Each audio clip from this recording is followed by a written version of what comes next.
A gente tá tanto tempo sem gravar que estamos até enferrujado já. Mas a gente tá fazendo um banquinho bom de episódio pra começar a sair e não ter pausa mais também. Eu acho que Avatar vai render porque a gente vai falar, a gente vai acabar entrando na série. E aí eu até vou alertar o Richard aqui, porque vai ser sobre o filme e a série. Não tem como, entendeu? Eu vou falar uma coisa pra vocês. Não tem como não ser sobre o movimento que tá tendo, que é simplesmente a Paramount, quando ela percebeu que ela não consegue comprar HBO Max, ela se desespera, ela pensou, putz, então eu tenho que investir nas coisas que eu tenho. O que eu tenho aqui que dá dinheiro? Aí a série do Avatar fez números bons, ela pensou, foda-se, eu vou investir nisso. Não faz sentido eles anunciarem o filme do Avatar, a animação nova de Avatar, justamente no quase poucos meses depois de ter estreado a segunda temporada da série. Então, cara, não sei porque isso aí o filme era pra cinema, eles, joga no streaming, né? Então, não tava botando muita fé também. Mas eu acho que é isso, eles querem inflar o streaming, entendeu? Sim. Então, assim, eu acho que a Paramount já tá nesse momento de querer se expandir. Cara, eles trouxeram o Feiticeiro de Waverly Place de volta, eles estão desesperados. O Feiticeiro de Waverly Place da Disney, cara. Eles trouxeram alguma coisa, agora eu não lembro qual que é a série Trek. que eles trouxeram. É Star Trek? Eu sei que teve alguma coisa que eles trouxeram. Enfim, eles vamos trouxeram gravar, Star Trek. Então. Eu assinava a Paramount Plus só pra assistir Strange New Worlds. É isso. Vamos começar então. Beleza.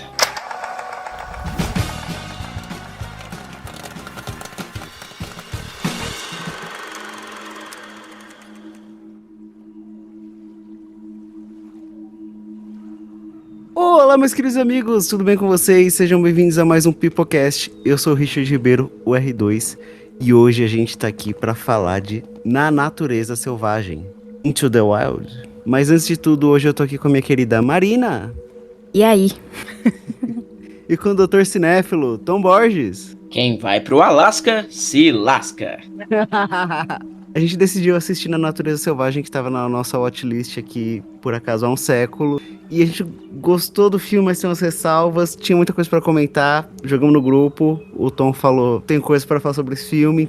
Cá estamos. Basicamente, quem tem coisa pra falar aqui sou eu. Eu que falei assim, vamos fazer um episódio desse filme, porque eu estou com o espírito da contenda em mim e eu quero reclamar. Entendeu? É isso. Apesar do filme ter coisas pra gente reclamar, vamos pôr assim, eu gostei do filme, eu entendo as críticas da minha querida esposa, eu entendo o porquê as pessoas não gostam do filme, ou o motivo pelas pessoas não gostarem, mas eu entendo a mensagem que ele quer passar e eu acho que ela é legal. Só um adendo pequeno, que é o seguinte... Ninguém no grupo, vocês não perceberam, queridos ouvintes, se ainda vocês estão conosco depois, sei lá, de décadas que a gente não produz um episódio. Porém, vamos gravar no estado atual da gravação, eu já peço desculpas do porquê a gente demorou, mas é porque esses dois que vocês escutaram, nosso querido Richard e Marina, agora são um casal, são senhor e senhora R2, senhor e senhora Marina. Portanto, eles tiveram que também fazer uma viagenzinha pro Alasca da América do Sul, América que é Argentina. Latina. Que é Argentina. E aí agora eles voltarem, a gente tá gravando esse episódio. E pior que é muito legal que a gente assistindo o filme, a gente... Nossa, parece muito o Ushuaia vendo as cenas das montanhas. É verdade, até teve uma hora que ele vai lá pro México, alguma coisa assim. Eu falei, ele tá lá na Patagônia, onde a gente já foi.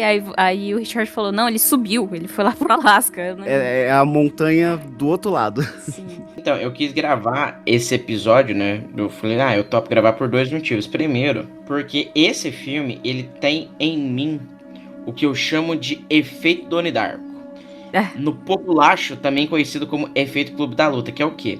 Quando você é um adolescente, 13, 14 anos, você vê esse filme, você fica assim, nossa, esse é o melhor filme do mundo. Eu sou muito esse cara. Que foda, foda-se a sociedade. Exatamente. E quando você cresce, você entende realmente o que eu considero realmente a história do filme, você meio que quebra um pouco a cara e percebe que você estava errado, né?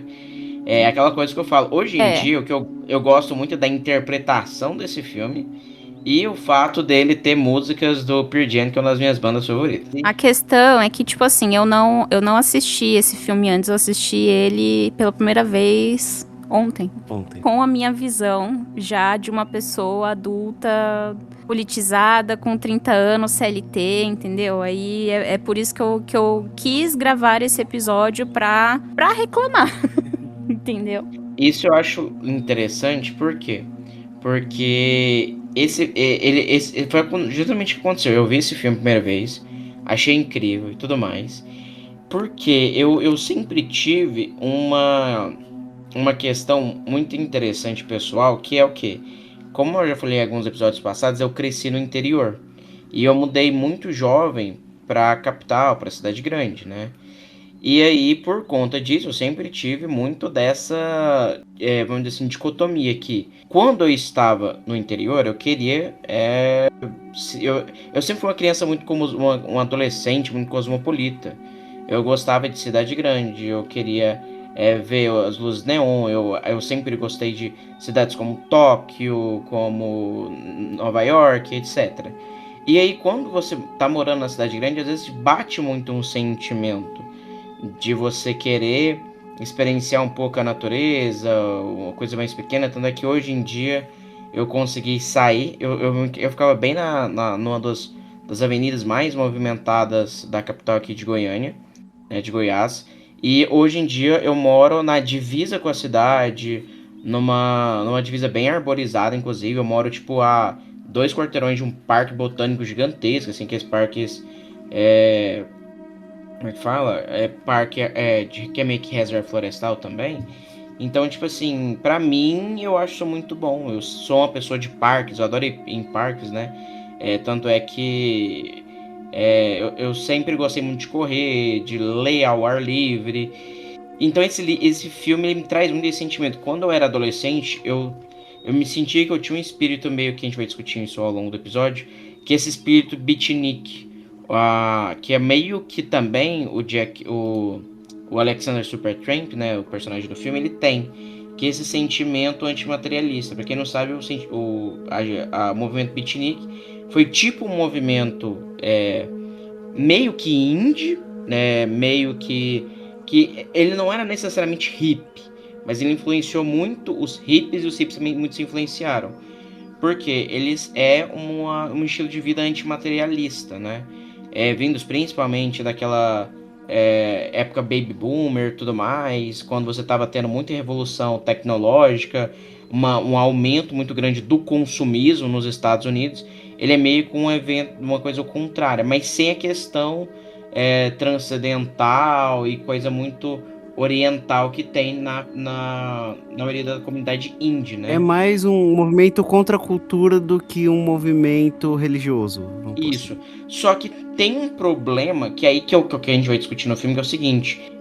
O problema é que isso também se confunde e é muito interessante. Por que esse movimento, na minha opinião, também cresce muito nos Estados Unidos? E até hoje você tem muitos desses pessoas que quer se isolar, viver no meio do mato, ou quer viver em pouca sociedade. Ou senão você tem aquela coisa muito clássica dos Estados Unidos, né? Cidades com 50 habitantes, 30 habitantes. Eu acho que é pelo mesmo motivo que se tem muito psicopata nos Estados Unidos, o pessoal é muito isolacionista nos Estados Unidos. Eles são muito... É uma filosofia de vida no geral que tende muito ao isolamento. E pra mim esse filme, quando eu era adolescente, era muito isso. Uau! O antimaterialismo!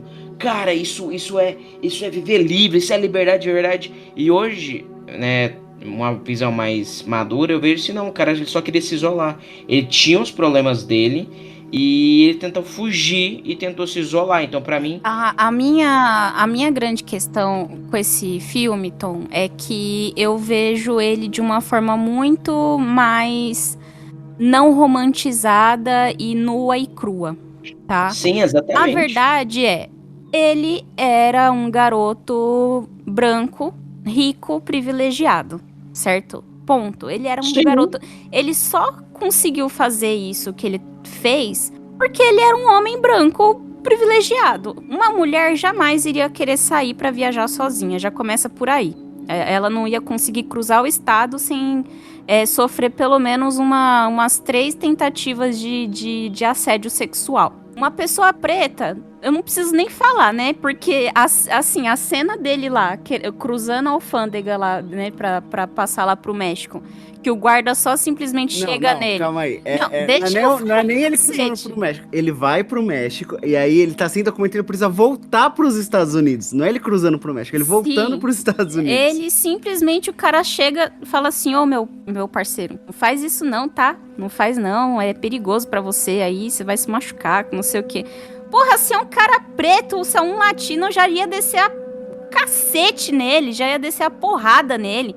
Que era pra ele parar de tentar transportar droga. O menino nem tava com droga, mas com certeza iriam implantar uma droga nele, alguma coisa assim, pra ele parar com essas palhaçadas. E aí, a gente chega num conceito, aí vocês me desculpam, entendeu? Vou falar palavrão mesmo nessa porra, não tô nem aí. A questão é rico com dinheiro, só morre cedo, se faz merda.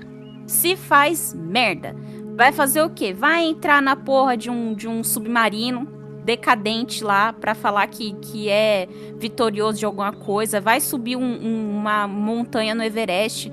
Por quê? Porque rico, acontece que a vida dele é plena demais. Aí ele fica caçando o quê? Problema. Onde que eu posso arranjar um problema pra dizer que eu sou muito... Nossa, eu tenho tantos problemas. Ai, meu pai traía minha mãe. Ai... Então, Simple Plan, Perfect do Simple Plan. Hey, Dad, look at me. Ai, sabe? Ai, porra, que saco. Na hora que eu tava assistindo o filme, é que assim, eu já tinha ouvido a história desse cara aí, a história real dele, mas eu não associei com a história do filme. E aí eu tava naquela, eu falei assim, meu, esse diacho desse moleque, eu tenho certeza que ele vai passar por um perrengue fudido. E aí, quando ele menos esperar, ele vai querer voltar pra mamãe e pro papai dele. Por quê? Porque ele é rico, privilegiado. E ele pode voltar pra casa do mamãe e do papai, porque vai ter lá a casinha dele, o carrinho dele lá, pra ele continuar a vida dele quando ele parar de fazer essas palhaçadas, entendeu? Eu acho que, assim, hoje, vendo o filme do jeito que eu vi, parece uma tentativa de romantizar a pobreza. Sabe? Gente, tem gente que, assim, simplesmente não tem opção, entendeu? A pessoa que... Beleza, a gente tá falando ali do movimento hippie, não sei o quê, mas são pessoas que não têm opção. Se ela vai pra cidade, ela vai ser explorada, ela vai trabalhar em subemprego, porque ela não tem formação, ela não tem da onde conseguir um cargo melhor pra ela ter uma vida um pouco mais tranquila. E aí, o que eles fazem? Eles se reúnem, eles vão montar um grupo, onde um ali vai ajudar o outro, um vai estender a mão pro outro, pra eles conseguirem ter uma vida com um pouco mais de qualidade. Agora, essa desgraça desse moleque tinha uma porra de um diploma da Harvard, entendeu? Que os pais dele chegou pra ele e falou assim, eu vou pagar a faculdade da Harvard pra você. E não só pagar a faculdade, ele estava tão de boa de dinheiro, que ele falou assim, não, vou te pagar a faculdade e te dar um carro. Tipo assim, eu não vou pagar a faculdade, eu vou ficar um pouco difícil aqui na grana, mas a gente dá conta. Não, eu vou pagar e ainda vou te dar um carro. O que mais que você quer, meu filho? Ai, pai, eu sou muito revoltado porque você foi infiel. Ai, eu sou tão rebelde. Ai, eu vou sair por aí, vou pegar a mochila, vou andar por aí sem nome, sem telefone, sem nada. Mano, só o simples fato desse caralho desse moleque ter rasgado o documento dele, ele pegou o documento dele e dinheiro pra você ver como ele é burro. Porque eles ficaram pintando ali. Ai, porque ele era muito inteligente. Ele é muito inteligente porque ele tem um diploma da Harvard. O dinheiro. Onde que uma pessoa inteligente queima o documento dela e o dinheiro?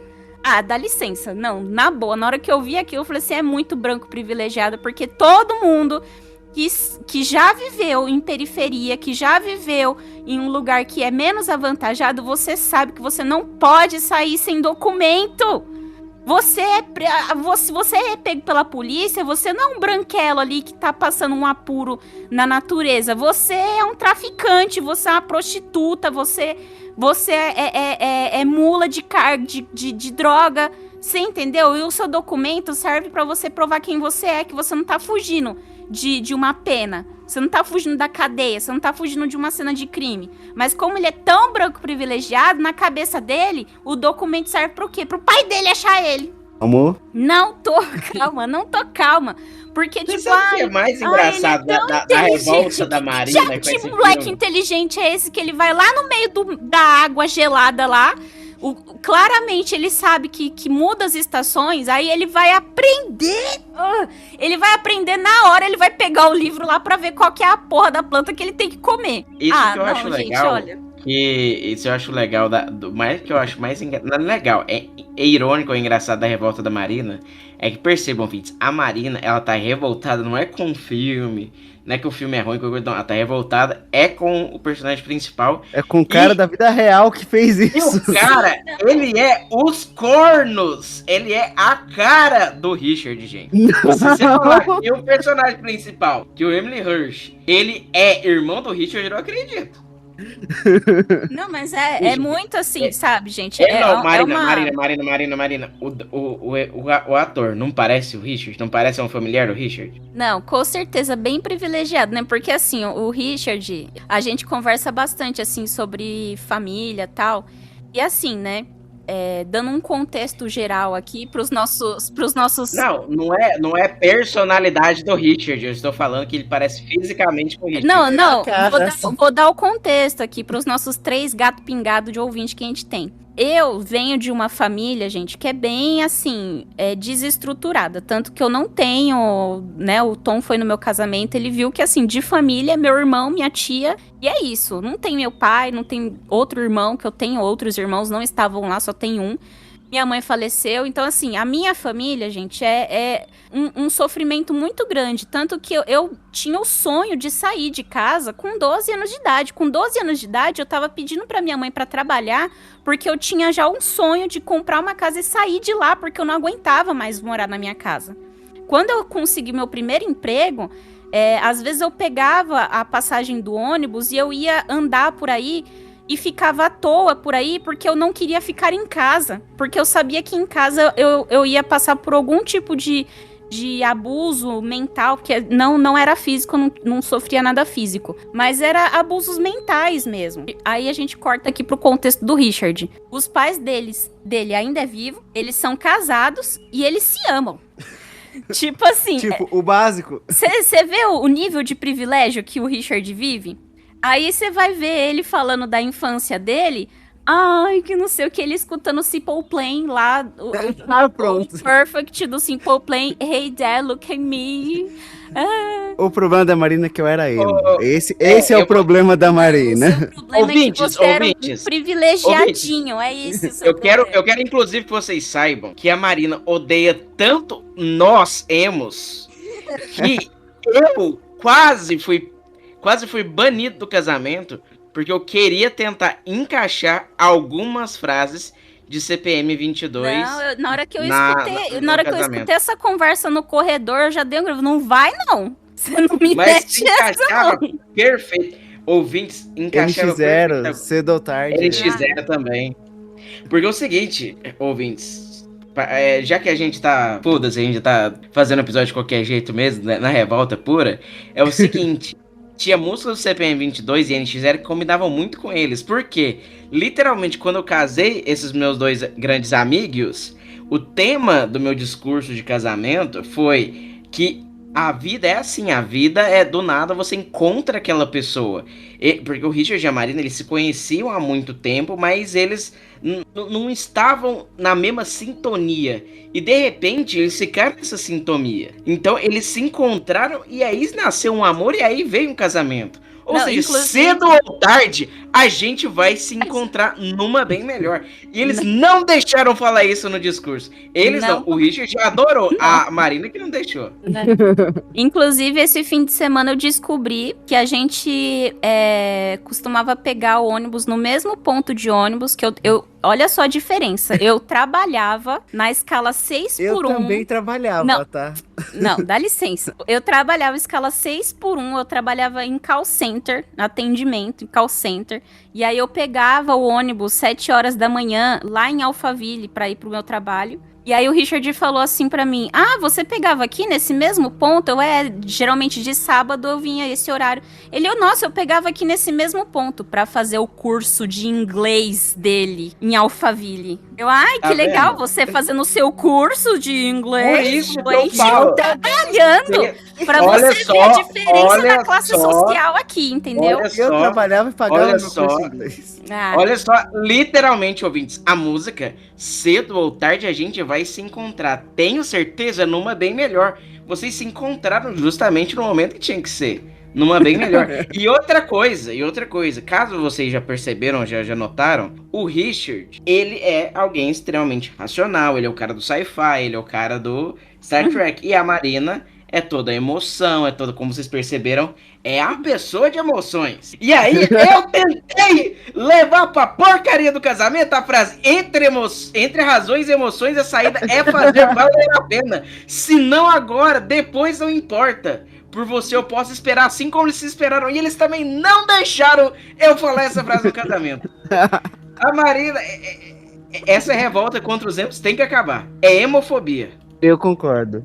Sofremos de hemofobia aqui nesse podcast. Mas falando em hemofobia, eu acho uma coisa interessante, é o seguinte. Tem um motivo da Marina odiar emo e também ter odiado esse filme. Por quê? Mais uma vez, o filme, né, o próprio Alexander Bertrand, ele bebe muito da filosofia beatnik, da filosofia antimaterialista. E ela nasce justamente...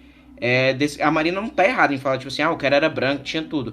Porque se você pega realmente o perfil do pessoal do movimento hippie, cara, começou com o pessoal que tinha dinheiro, pessoa que era de família branca, bem estruturada, porque é aquele negócio, tá tudo muito bem, é uma geração baby boomer. Você começa quando você tem um período de calmaria muito grande, você começa a ter um efeito backlash. E aí você justamente começa um movimento contra a estrutura vigente. Então você tinha... Um bando de vagabundo. A questão não é nem só essa. Mas vamos lá, quando você não está preocupado em sobreviver, você consegue se preocupar com o mundo ao seu redor. Exatamente. E com o que está de errado nele. Exatamente. Esse foi o pensamento que passou na minha cabeça. Gente, é óbvio que esse moleque, ele vai querer viajar o mundo. Isso é uma ele tendência. Não tem problema, ele não tem que pensar.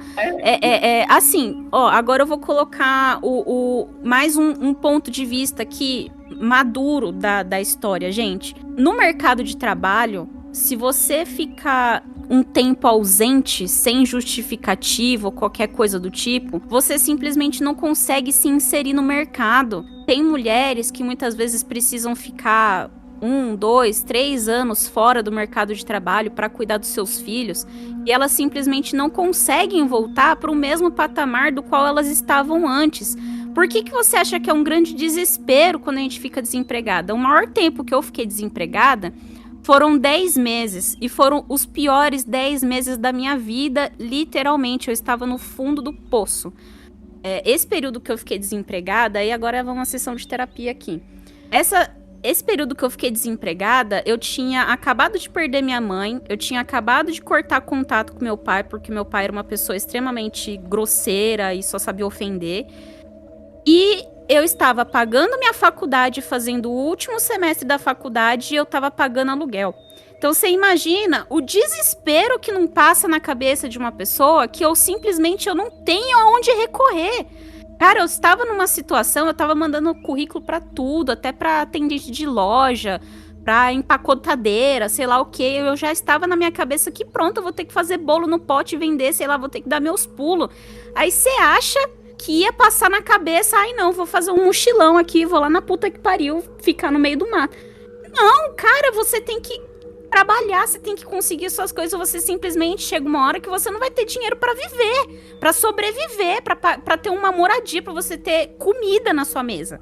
Você entendeu? Então, assim, a despreocupação de ficar, esse tempo fora e tudo mais, é simplesmente porque ele tinha, apesar dele ter toda a revolta que ele tinha com o pai dele, com os pais dele, no fundo ele sabia que ele tinha uma segurança, um local seguro que ele poderia voltar caso desse alguma merda muito grande. E quando deu a merda muito grande, o filme colocou lá pra gente qual era o lugar que ele queria estar.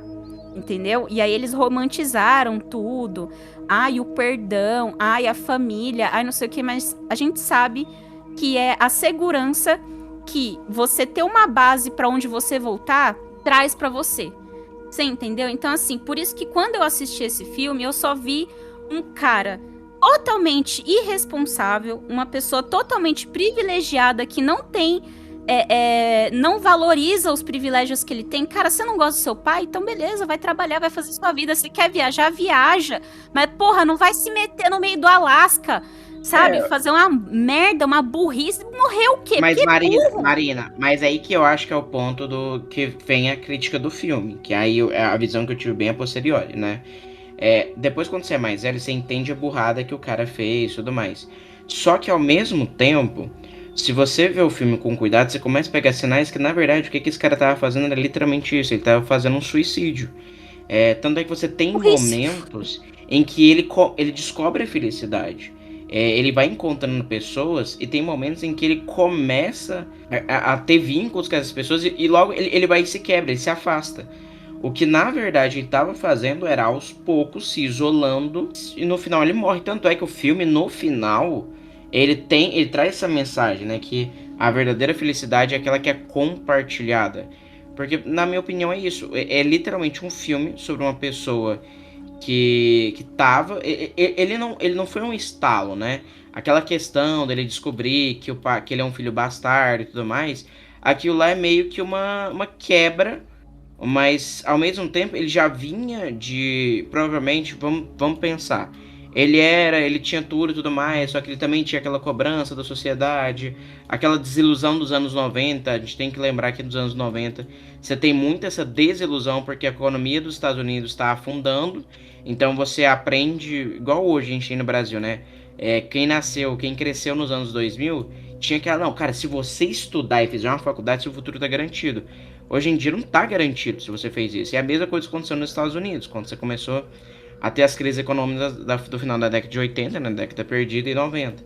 Então, um cara que já tá, assim, muito já, vamos dizer assim, desestimulado da sociedade, né, tem uma influência cultural muito forte, que é essa cultura grunge e tudo mais, e ainda por cima, ele era um cara que, como você falou, de faculdade, mas provavelmente tava sentindo pressionado e tudo mais. Esse cara, ele tava com depressão, a verdade é essa, ele tinha uma depressão. Só que aquele negócio, anos 90, ninguém... Não acho que seja E aí depressão, eu acho que ele vai caminhando lentamente por uma forma de suicídio. Eles passaram um pano, botaram um filtro no filme eu acho que não, pra, tipo, pra pintar ele. Ah, não, porque ele era muito inteligente, porque ele tirou as notas mais altas. Sendo que não, eles estão passando um pano. A verdade é que ele era burro. Mas essa é a questão. Desculpa, eu não consigo ser positiva nesse nível. Eu tô no meu estado mais puro Vamos lá, então, amor. A questão é que você não tá passando pela camada superior do filme, que é essa que te atingiu. Assim, eles estão passando um pano pra uma falta de responsabilidade, falta de maturidade emocional e burrice. Aí ele era inteligente. Ai, não, mas amor. Amor, olha só. Mas a gente tem um problema aqui que não é passar um pano, porque não é uma história original. É uma história real. Então, é algo que aconteceu. E o cara fez isso de verdade. Sim, e outra coisa, o que aconteceu é o seguinte. O Champagne, que é o diretor do filme, primeira coisa, a gente tem que sempre... Ele nunca fez um filme, assim, extremamente positivo. Os filmes, eles são meio melancólicos. Então, primeiro é isso. Pra mim, esse filme, ele é melancólico, ele não tem nada de positivo. Em segundo, é exatamente isso que você falou. O filme todo é vendido tanto que ele é inteligente, tanto que é isso, naquilo. Aquilo pra mim é mostrado como uma pressão que o personagem tem e não que ele de fato é. Porque não é inteligente. Ele literalmente morreu porque ele não soube cultivar comida, entendeu? Ele não soube preservar comida. Então ele não era inteligente. Só que os personagens falavam que ele era inteligente. Mas a pessoa, em defesa do cara, a pessoa que matou ele foi o editor do livro que colocou primeiro a planta e na página seguinte, não comer. Eu tinha que colocar primeiro, não comer essas plantas, e depois as plantas. Eu acho de verdade que esse filme, ele é melancólico nesse sentido. Ele inclusive, não é um elogio à cultura beatnik. Muito pelo contrário, tem um jogo, gente, assim, pra mim a série Life is Strange é uma das minhas séries favoritas de jogos. E muita gente gosta do Life is Strange 1, mas, apesar de ser o jogo que mais... que é o meu jogo favorito, em especial, tem alguns defeitos o segundo jogo, mas o segundo jogo é o que mais me tocou. por alguns motivos, é porque eu sou um irmão mais velho de um irmão mais novo e de uma irmã mais nova, então, como você joga com o protagonista que é o irmão mais velho, que tem que cuidar do irmão, você sente muito isso. Como é uma história sobre um personagem que ele sai da casa dele e vai viver fora, me pegou muito isso também, porque assim, eu quando mudei pra capital, né, pra Goiânia, eu era um jovem, teve um momento que eu era um jovem adulto e minha irmã se mudou pra morar comigo com 14 anos, então eu tava cuidando dela, entendeu? E de repente eu tô tendo que ajudar a cuidar de uma adolescente, e tem essa responsabilidade, então essa questão de responsabilidade pega muito. E o filme, o jogo, quer dizer, Life is Strange 2, ele é meio que um road movie em forma de filme, em forma de jogo.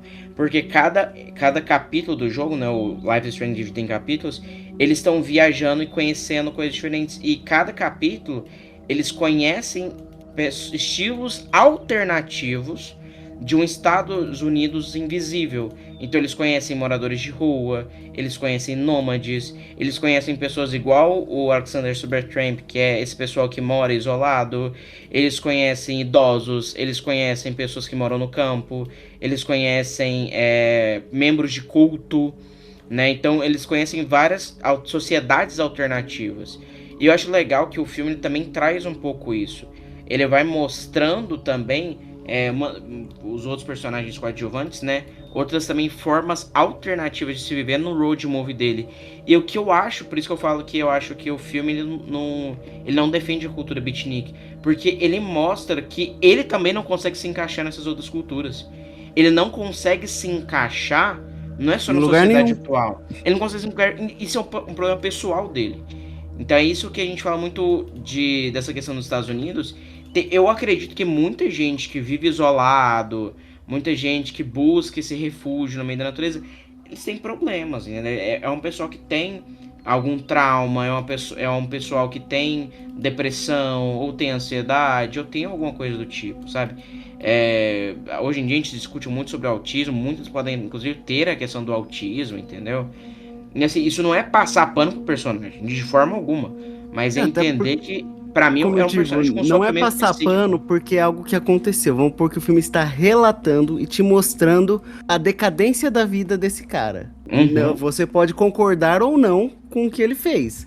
Mas a ideia do filme é te relatar isso. A questão é, eu não consigo sentir empatia e sentir dó, sentir pena de uma situação em que a pessoa se colocou por livre e espontânea vontade. Você entendeu? Uma coisa, a pessoa que, poxa, ela ali, ela não tinha outra opção, ela não tinha outra saída, ela não tinha pra onde correr, e aí o jeito que ele tinha pra ver... Não era, ele que se quis colocar nessa situação. Ele que quis estar lá, ele que se enfiou naquilo, então eu não consigo sentir dó e empatia. Mas não necessariamente o filme pede que você tenha empatia por ele. Você pode assistir o filme, vários filmes, você pode assistir com um relato de: meu Deus, eu estou acompanhando um merdeiro gigantesco que só faz coisa, uma hora ele vai se ferrar. Esse filme... E basicamente isso. A hora que ele apanha no trem, eu tava esperando já que ele fosse apanhar. Então pronto, então vamos todo mundo aplaudir.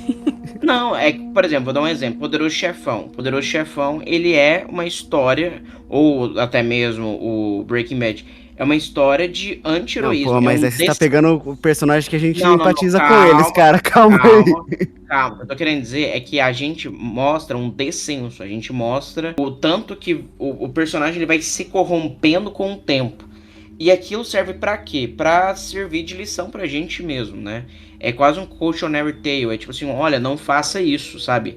Não venda seus valores. E esse filme meio que também é isso. É tipo assim, olha só, não se isole do mundo. Olha a merda que é esse negócio de você tá revoltado e vai se isolar do mundo, entendeu? Pra quem, assim, eu não tanto vou dar que, muito pra spoiler. mim, o objetivo principal, né, ao contar essa história, ao fazer esse filme, no final não é enaltecer, nossa, olha só como ele era foda. É realmente mostrar que ele estava errado, de fato, no final, entendeu? Então eu não tô errado, então. Mas eu não sei se você estava errada. A gente só tá falando que você não tá apreciando o filme como você só tá revoltada. Não, vou falar agora, vou tentar ser positiva agora, vai. Achei muito bonitinho o arco do velhinho, lá que o velhinho era sozinho. Achei meio estranho o arco lá do casal. Achei que teve mais química dele com a véia do que com Com a Kristen Dunst. Com a Bela Kristen do Crepúsculo. Stewart, Achei que teve mais química dele com a véia do que qualquer outra coisa. Eu achei meio estranha essa relação deles aí, mas o arco do velhinho eu achei muito fofinho, entendeu? Porque, querendo ou não, ele acabou sendo uma presença ali pra uma pessoa que era sozinha, que era isolada e que tava precisando de uma companhia. Sobre os visuais, o filme também tem... Não tô falando nada da qualidade do filme, assim. A qualidade do filme eu achei bem bonitinha. As músicas também eu achei muito legal. Ficaram super dentro, assim, do filme, de um jeito... Vibe, é um filme vibe. Isso, ficou, tipo, harmonioso, ficou, sabe, legal. E tem filme que às vezes eu assisto e falo, nossa, essa música aqui não combinou muito. Mas eu não consigo não... Você não consegue abstrair. Eu não consigo pintar essa questão, assim, de tipo emocional, porque no meu ponto de vista ele só é uma pessoa fraca emocionalmente, entendeu? Ele é uma pessoa... É isso, pra mim o resumo do personagem é isso, ele foi burro. E aí, tipo assim, você vê que foi feito um puta de um filme pra uma história do cara. E por quê?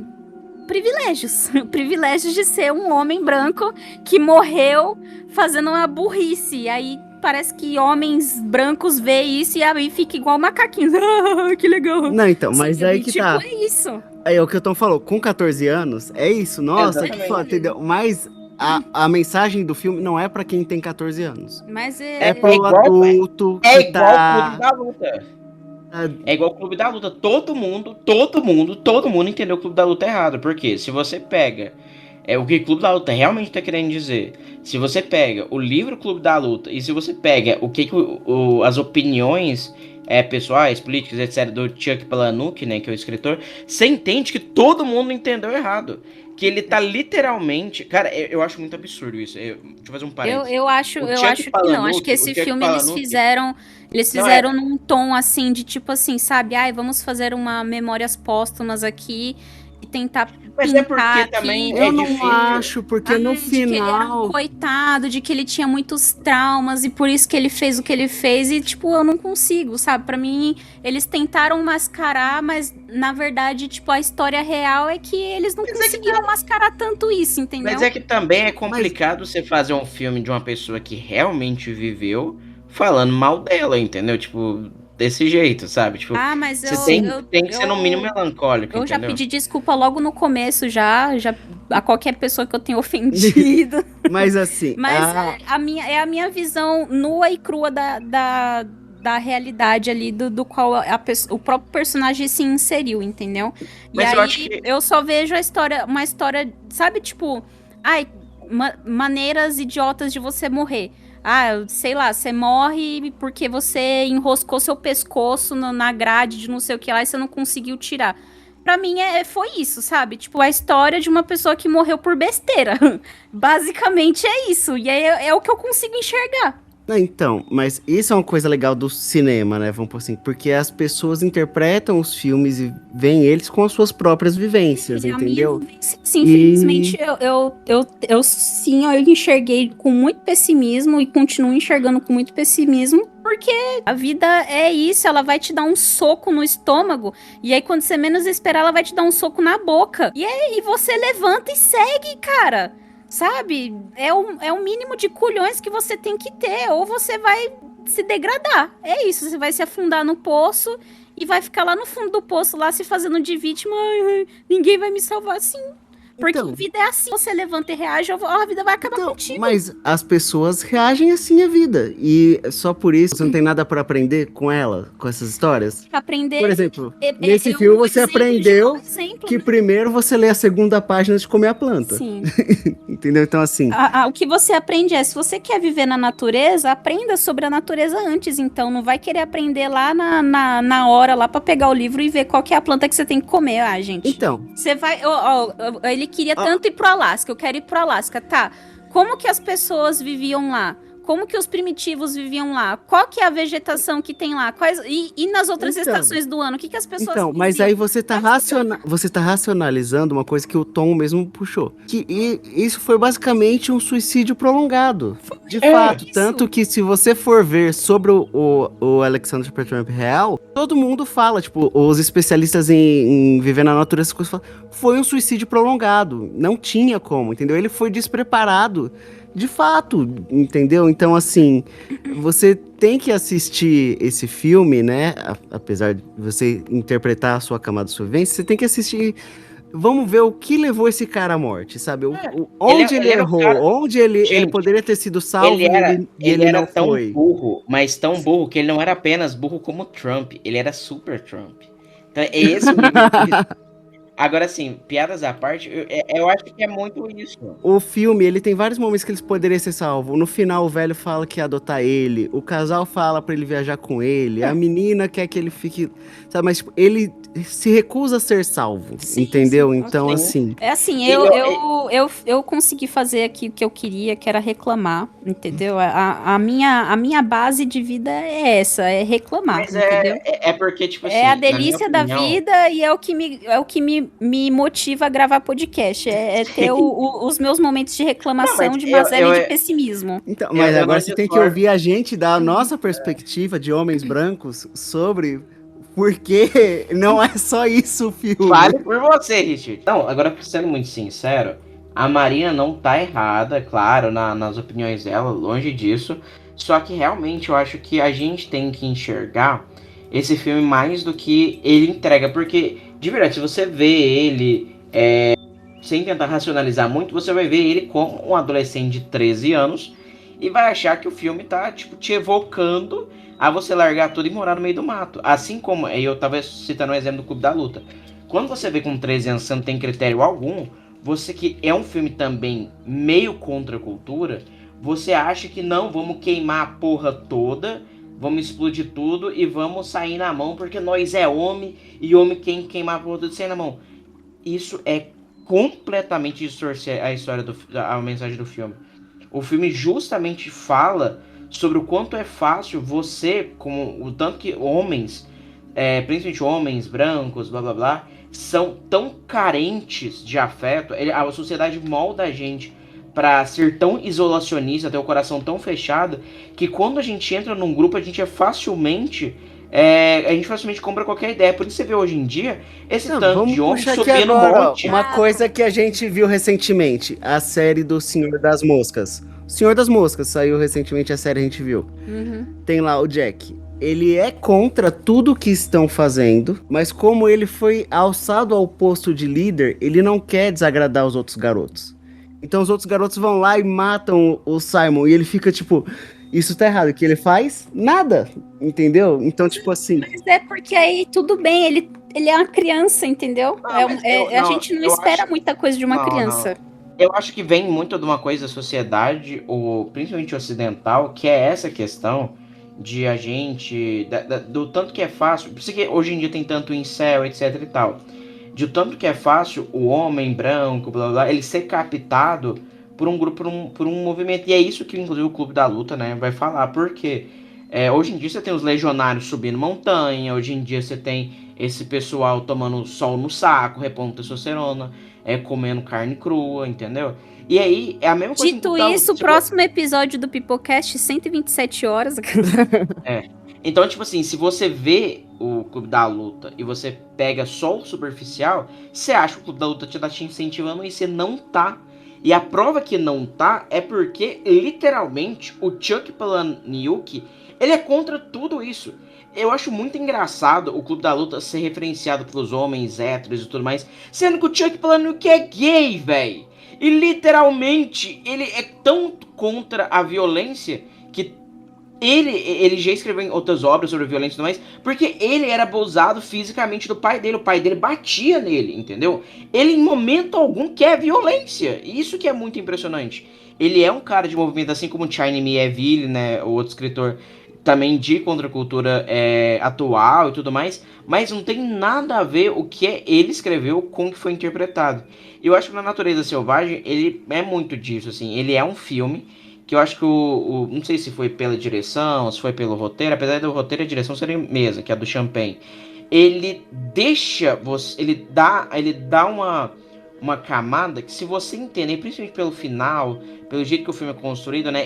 Porque o filme não começa de uma maneira cronológica, ele começa pelo final, ele começa com ele já achando o ônibus e tudo mais. Ele te entrega que essa questão melancólica, entendeu? Que aí como eu fui falando, né? Como eu disse, que pra mim o filme ele é uma degradação do cara. Ele buscando esse isolamento a ponto que ele se arrepende e se suicida. E existe um momento disso que é muito interessante, que é o seguinte, que quando ele chega, que é quando abre o filme, né? Ele acha o ônibus, ele acha muito bonito. O filme mostra a beleza do lugar. Se você vê que quando o filme ele chega ao final, que é quando ele finalmente conecta ao começo do filme, né? Porque ele vê a cena e tudo mais, dá nome ao ônibus e tudo mais. Aí começa o flashback, começa a ordem cronológica do filme. A hora que ele volta, em momento algum, quando ele está isolado no Alasca, mostra ele feliz. Não tem uma cena dele feliz. Caçando alça é difícil, conservar a carne é difícil. Não existe momentos de felicidade dele. Existe uma desilusão. E eu acho isso muito legal, que é o que muita gente não pega quando vê esse filme, muito jovem e tudo mais. Essa desilusão, porque depois ele vai entender que, cara, não é isso. Isso aqui não é a felicidade. Não adianta você realmente se isolar. Isso não vai resolver os seus problemas. Isso também é uma coisa que eu acho que é muito do estadunidense. O estadunidense, ele é mais fácil. Eu acho muito, tem uma frase muito interessante, que é assim: é mais fácil você imaginar outras coisas do que o fim do capitalismo. Em momento algum, esse moleque, ele tem na cabeça dele que ele vai participar, tipo assim, de um movimento de contracultura contra o sistema, de mudar o sistema, de ajudar outras pessoas, de ajudar, vamos pôr aí, né, a questão de ajudar pessoas necessitadas, etc., atingido por esse sistema que ele odeia. Não, ele quer sair do sistema, ele quer ser o outsider. Porque o estadunidense, ele é um bicho tão egoísta que ele é isso, tipo assim, ele não quer mudar o sistema. Eu quero sair do sistema, mas eu não quero mudar ele. E eu acho muito legal a crítica do filme, que quando ele fala a habilidade só pode ser encontrada quando a gente tem em sociedade, que a gente percebe que não adianta você se isolar, você tem que realmente mudar o seu lugar ao redor. E a prova é que ele tem uma mente tão limitada, né, que o filme até mostra no livro também, que ele doa parte do dinheiro dele, parte ele queima. Olha o tanto que ele é burro, porque ele não doou tudo, sabe? Tipo assim... Você tá falando a mesma coisa que eu falei, só que você tá falando mais bonito e mais calmo, só isso. A diferença é que ele é burro. A diferença é o seguinte: na minha opinião, ele é burro e o filme não endossa que ele é burro. Ele é apenas burro e o filme vai mostrando assim: olha só que tristeza esse burrinho. Ah, o burrinho exatamente. Morreu, entendeu? Mas tipo, vamos lá. Você vai pensando, você vai raciocinando, a conclusão é essa, ele é burro. Não, mas vamos lá, vamos pegar um exemplo aqui então, de uma pessoa com burro, problemas com e problemas vamos mentais, lá. né? A gente pega o filme do Coringa, por exemplo. Ele é um cara com problemas, que foda-se a sociedade, tal. E uma hora ele quebra, aí ele vira um maluco assassino. Esse vira um maluco no meio do mato. É exatamente isso. Mas é muito mais legal quando você vira um maluco assassino. Mesmo com tudo isso, eu entendo todos os posicionamentos, mas eu acho o filme muito massa de se ver. Eu gostei de assistir o filme, é que nem eu falei, eu costumo sempre repetir a mesma coisa. Eu gosto de filmes que passam pra nós algum tipo de emoção, seja qual ela for, e a medida da intensidade dessa emoção é a medida da intensidade do como o filme é bom, entendeu? Marina, agora sim, eu vou te dar só uma coisa pra você refletir.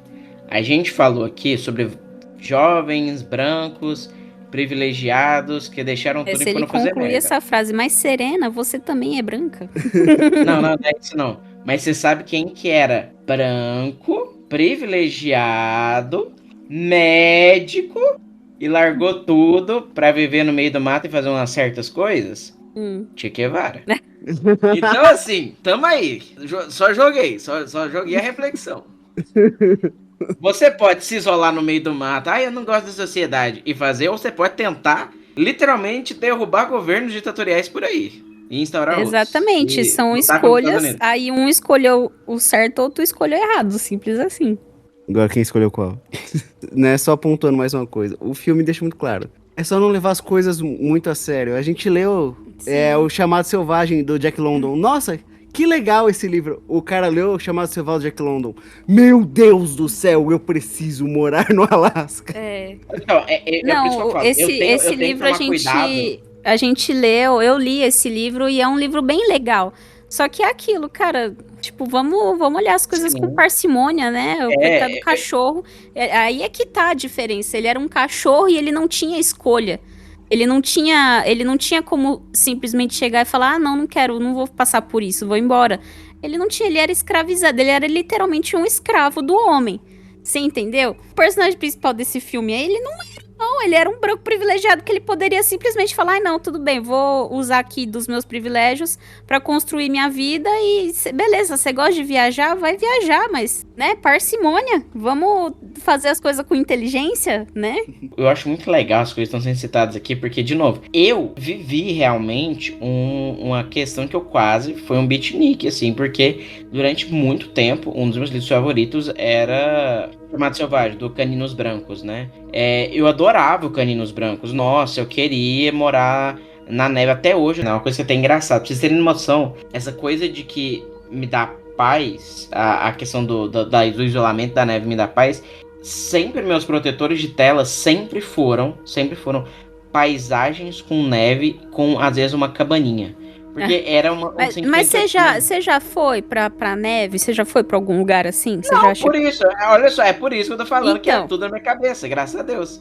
Então, porque assim, a gente foi... Agora mudando um pouco o tom do assunto, mas continuando no mesmo assunto. A gente foi pra nossa viagem de lua de mel, a gente foi pra Ushuaia, que é um lugar lá com bastante neve. É literalmente o último ponto que você vai pra ir pra Antártica. Isso, Antártida. Isso, é o Alasca da América do Sul. E assim, gente, o frio... A gente costuma ver, e isso é uma coisa que eu fiz a reflexão com o Richard quando a gente voltou, assim, pra casa e tal. A gente costuma ver os filmes, a gente vê cenas de neve e tudo mais, a gente acha que é uma coisa super de boa, assim. E não, cara, é um frio de cortar realmente a pele. É uma coisa, assim, surreal. Na hora que ele coloca a mão na água, que ele entra ali na água, né, durante o filme ali, a gente pensa que o que? A gente mora num país que é quente, né, que é um país tropical, e a gente vê, é um rio, é de boa. Não, eu tive a experiência de lavar a mão com esta água gelada, e assim, é uma coisa que você simplesmente não aguenta ficar mais do que 2 minutos com a mão na água. Você entendeu? Porque é muito difícil, é doloroso, é realmente uma dor muito forte, entendeu?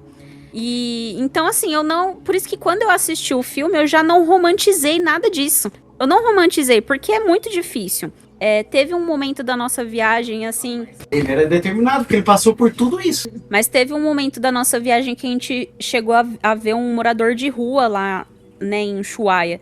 E aí eu fiquei pensando, gente, assim, é uma situação muito difícil, sabe? Esse é um nível, assim, muito mais difícil de morador de rua, porque o frio é uma coisa que simplesmente, sabe, você... Mata. Mata. Você mata simplesmente de você estar ali exposto ao frio, você entendeu?